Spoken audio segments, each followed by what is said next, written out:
हाय दोस्तों, इसको सेंड कर दीजिएगा व्हाट्सएप पर, रिपोर्ट एरर और कमेंट बॉक्स में बताइएगा। ये ऐसे क्वेश्चन मैं आपको बताते रहूँगा, ठीक है। जो भी इम्पोर्टेंट क्वेश्चन होगा आप इसको देख देख के सुनते हुए याद करिएगा दोस्तों, ठीक है। तो पहला क्वेश्चन है, वह प्रणाली क्या कहलाती है जो प्राकृतिक पदार्थों का काल निर्धारित करने के लिए रेडियो एक्टिविटी का प्रयोग किया जाता है? तो कार्बन डेटिंग काल कहलाता है। ओके। पृथ्वी का आयु आकलन करने के लिए किसका किया जाता है? तो यूरेनियम डेटिंग का कार्य किया जाता है। रेडियो कार्बन डेटिंग का काल निर्धारण करने के लिए किसका प्रयोग किया जाता है? जीवाश्म का। ओके। चट्टाने से यूरेनियम किया जाता है यूरेनियम विधि द्वारा। सबसे पहले रेडियो एक्टिविटी शब्द का प्रयोग किसने किया था? हेनरी बेक्वेरेल ने किया था। ओके। हेनरी बेक्वेरेल ने किया था। डी बर्गली ने डबल वेव बताया था ऑफ द इलेक्ट्रॉन का होता है। यूरेनियम विखंडन की सतत प्रक्रिया को जारी रखने के लिए किस कण की ज़रूरत होती है? न्यूट्रॉन की। ओके। पॉजिट्रॉन की खोज किसने किया था? कमेंट बॉक्स में बताइएगा दोस्तों। ओके, कमेंट बॉक्स में बताएं पॉजिट्रॉन की खोज किसने की थी। परमाणु बम का आविष्कार किसने किया था? ऑटो हान ने किया था। ओके। मैडम क्यूरी ने रेडियो एक्टिविटी का खोज किया था। परमाणु शक्ति संयंत्र किस सिद्धांत पर काम करता है? विखंडन के आधार पर। ओके। किस प्रकार के अभिक्रिया में सबसे अधिक हानिकारक विकिरण पैदा होती है? संलयन में सबसे ज़्यादा हानिकारक रेडिएशन, ठीक है, हानिकारक रेडिएशन विकिरण पैदा होती है दोस्तों। ये याद रखिएगा, हानिकारक विकिरण संलयन अभिक्रिया में निकलती है। निम्न में से कौन सा सौर ऊर्जा का स्रोत है? सौर ऊर्जा का स्रोत कौन है? नाभिकीय संलयन है। नाभिकीय संयंत्रों में ग्रेफाइट का उपयोग किया जाता है किसके रूप में? विबंधक के रूप में। विबंधक के रूप में किया जाता है। नाभिकीय संयंत्रों में ग्रेफाइट का उपयोग किया जाता है विबंधक के रूप में किया जाता है ग्रेफाइट का उपयोग। न्यूक्लियर रिएक्टरों में विबंधक एवं प्रशीतक दोनों तरह का प्रयोग होने वाला पदार्थ कौन सा है? तो देखिए, आपका कौन होगा? भारी जल होगा। ओके,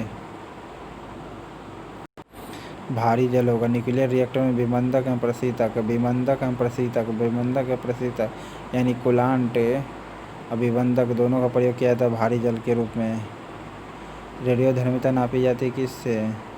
तो गीगर मूलर काउंटर के द्वारा रेडियो एक्टिविटी मापी जाती है। गीगर मूलर काउंटर मापी जाती है, ठीक है। गीगर मूलर काउंटर के द्वारा रेडियो एक्टिविटी मापी जाती है दोस्तों, याद रखिएगा। कैलोरीमीटर से क्या मापा जाता है? कमेंट बॉक्स में बताइएगा, ठीक है। हाइड्रोजन बम किस सिद्धांत पर काम करता है दोस्तों? हाइड्रोजन बम किस सिद्धांत पर काम करता है?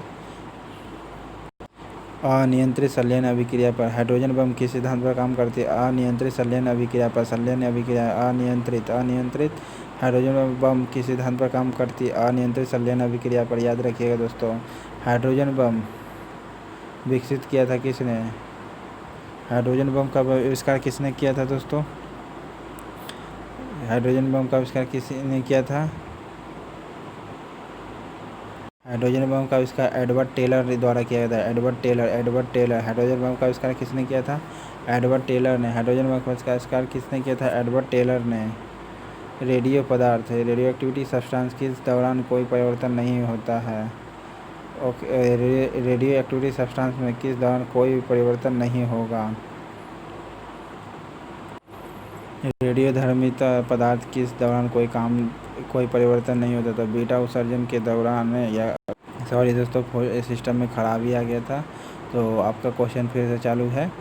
रेडियोधर्मी पदार्थ में किस दौरान कोई परिवर्तन नहीं होता? बीटा किरणें, गामा किरणें, ऑक्सीजन या अल्फा किरणें? तो बीटा नहीं बल्कि गामा किरणें उत्सर्जन होता है। रेडियो सब्सटेंस में किस दौरान कोई परिवर्तन नहीं होगा कि देखिए, रेडियो एक्टिविटी किस दौरान आपको नहीं होगा?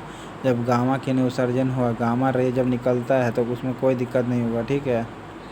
गामा रे अल्फा नहीं बल्कि गामा रे निकलता है तो उसमें रेडियो एक्टिव सब्सटेंस में कोई परिवर्तन नहीं होगा। रेडियो एक्टिव सब्सटेंस में कोई परिवर्तन नहीं होगा जब गामा किरण निकलती है तो। ओके। निम्न रेडियो तत्वों में से किसका उपयोग मनुष्य के शरीर में रक्त प्रवाह की गति मापने में किया जाता है? तो रेडियो सोडियम का किया जाता है। रेडियो सोडियम का प्रयोग किया जाता है। किसका उपयोग मनुष्य के शरीर के रक्त प्रवाह की गति को मापने के किया जाता है?